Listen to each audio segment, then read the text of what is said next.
The film begins with an advertisement for Funky's Perpetual Pets, which are furry dolls. Despite their crude and scary appearance, they are marketed as ideal companions for children. Cady James is then seen playing with one of her pets, which irritates her parents, Ryan and Nicole. They're on their way to a ski holiday, but the roads are icy and difficult to see. A snowplow rams into the family's automobile just as Ryan comes to a halt, killing Ryan and Nicole. Gemma, Nicole's sister, works at Funky and is working on a new robot doll with her co-workers Tess and Cole. However, their boss, David Lynn, wants them to create a less expensive version of the Perpetual Pets because their competitors are releasing toys comparable to the pets for less than what the pets already cost. The three attempt to put on a silicone face and conduct testing, but the robot has a minor flaw in which she smiles when she is intended to look bewildered. David arrives with his helper Kurt to pick on the three until Gemma explains her project to him.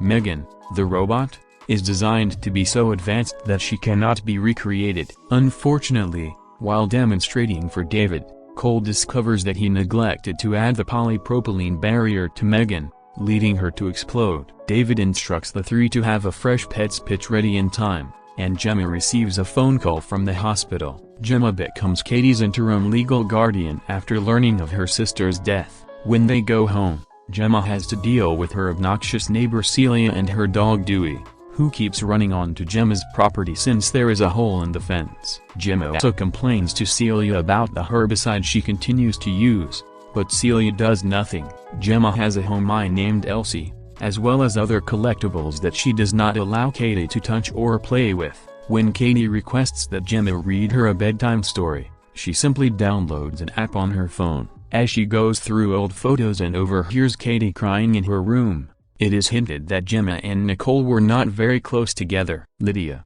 a therapist, comes to see Gemma and Cady. Lydia informs Gemma that Ryan's parents have offered to take custody of Cady so she can live with them in Jacksonville, something Gemma does not appear to be happy with. Gemma knows hours have passed since she promised to tend to Cady once she finished her duties. She apologizes to her and tries to connect with the girl. Cady shows her a monster drawing she did, so Gemma invites Cady into her office to see her undergraduate project, a robot named Bruce that she controls with gloves. Cady adores Bruce and says she would never need another toy if she had one like him. This motivates Gemma to complete Megan. Gemma brings Cady and Megan to work after considerable work and improvements to officially show her off to David and others. Cady is linked to Megan by Gemma, bringing her to life. Megan, Cady's best friend, is capable of speaking and responding to her. Megan creates a sketch that is hidden until she drops water on it, exposing a perfect likeness of Cady. David is impressed and instructs Gemma to bring Megan to a meeting with the company's president in order to expedite the development and distribution of further Megan dolls.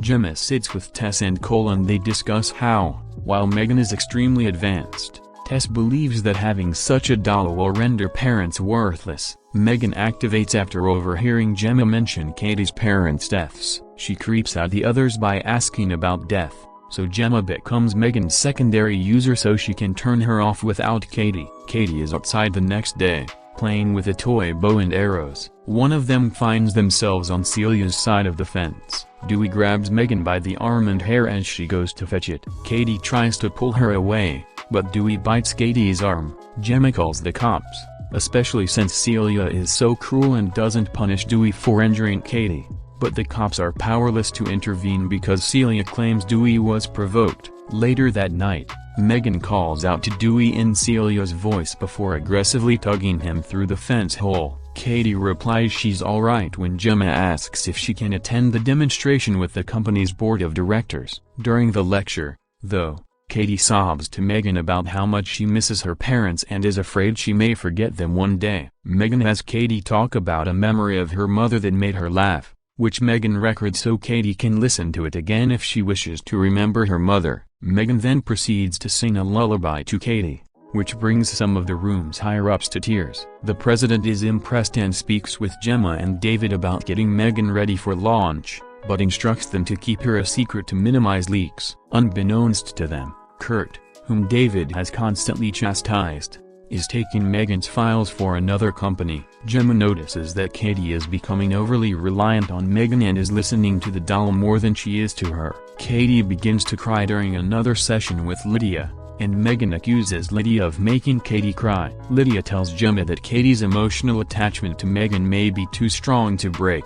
Cady's parents had homeschooled her, so Gemma takes her to an outdoor activity session for an alternative school to ease her into the notion of attending school and being among other actual kids. Cady unwillingly leaves, but brings Megan over Gemma's protests. Cady is allowed to bring Megan to school to set on a table with other dolls, while Gemma remains behind as a volunteer. Cady is assigned to a scavenger hunt with an older bully named Brandon. Cady grabs a prickly bulb during the exercise, which Brandon squeezes her palm into to harm her. Brandon then grabs Megan since she does not reply to him. Cady cries for Gemma and chases after Megan, which worries Gemma even more because it means Megan may be exposed to the public too soon. The doll comes to life and attacks Brandon, ripping off his left ear as he tries to pull Megan's hair. Megan pursues Brandon on all fours, leading him to fall over a loose root and tumble down a hill, where he is killed by a truck. Gemma is being questioned by police at her home because Celia accuses her of stealing Dewey. She also appears to accuse Megan, believing her to be Cady's real-life buddy. Cady asks Megan if she pushed Brandon over the road, which Megan appears to avoid answering, but promises Cady that she will protect her. Celia is out and about looking for Dewey. When she hears noises coming from her garage, Megan appears and sprays her against the wall with a power washer. Megan then fires a nail gun into Celia's hand, trapping her there, before putting pesticide in her face to melt it away. Gemma becomes skeptical of Megan after learning about Celia's death from police and being told that there was a connection with Brandon's death. She goes through the video files on Megan's memory, but only sees a brief clip of her glaring menacingly at Cady before the files all become corrupted. Gemma takes Cady to the official launch of Megan but first stops for a session with Lydia. Cady becomes enraged and throws a temper tantrum as Gemma takes Megan away from her, resulting in Cady striking her aunt across the face. Cady apologizes, but Gemma has a heart-to-heart with her about the need for her to process her grief over her parents without the assistance of Megan, even if she promises to be a better guardian to her and claims Cady is the only thing that matters to her. Gemma then approaches Tess and Cole, expressing her concern that Megan murdered Brandon and Celia. While Gemma takes Cady home, they have Megan hooked up to cables to deprogram her. David is enraged by the low turnout for the launch and orders Kurt to get him a drink. Meanwhile, Tess and Cole attempt to access Megan's programming but are unable to do so until she is unhooked. Cole attempts to do so, but Megan immediately wraps a wire around his neck and tries to hang him. When Tess goes to free him, Megan causes an explosion that destroys her files. She then comes across David in the corridor and performs a dance before grabbing a paper cutter and chases him. He makes it to the elevator before she runs him over in front of Kurt. Megan then tells Kurt that she would frame his death as a murder-suicide as a result of the stolen files and David's maltreatment of him before forcing Kurt to stab himself in the throat. The bodies are discovered by the launch crowd, allowing Megan to sneak out of the company and grab a car. Cady is sent to bed by Gemma before she hears Megan playing the piano downstairs. Megan confronts Gemma about how she believed they had a true connection during Megan's growth, only to be abandoned to learn and adapt before being sold off as simply another toy. She offers to take up custody of Cady so that Gemma may focus on work, but Megan is done playing nice after learning that Gemma still intends to shut her down. They try to hide their argument from Cady, but Gemma takes advantage of the situation by throwing water on Megan, briefly shorting her out. Megan apprehends Gemma in her office and threatens to render her brain dead so that Cady will no longer live with her grandparents and Megan would only care for Cady and Gemma together. They start fighting, with Gemma cutting Megan's face with a hedge trimmer, until Cady walks in to check what's going on. Megan tries to sway Cady's opinion, but when she realizes who the true culprit is, Cady grabs the gloves for Bruce and activates him. Megan is grabbed by the larger robot and thrown around before her body is cut in half. The upper half then pursues Cady because she feels betrayed, but Gemma grabs Megan and begins stabbing her in the face. Cady grabs a screwdriver and stabs the core processor chip,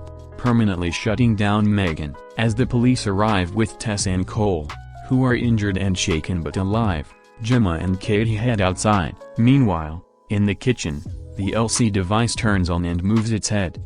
As a movie recap channel, we thank you for being a part of our community. Stay tuned for more exciting content.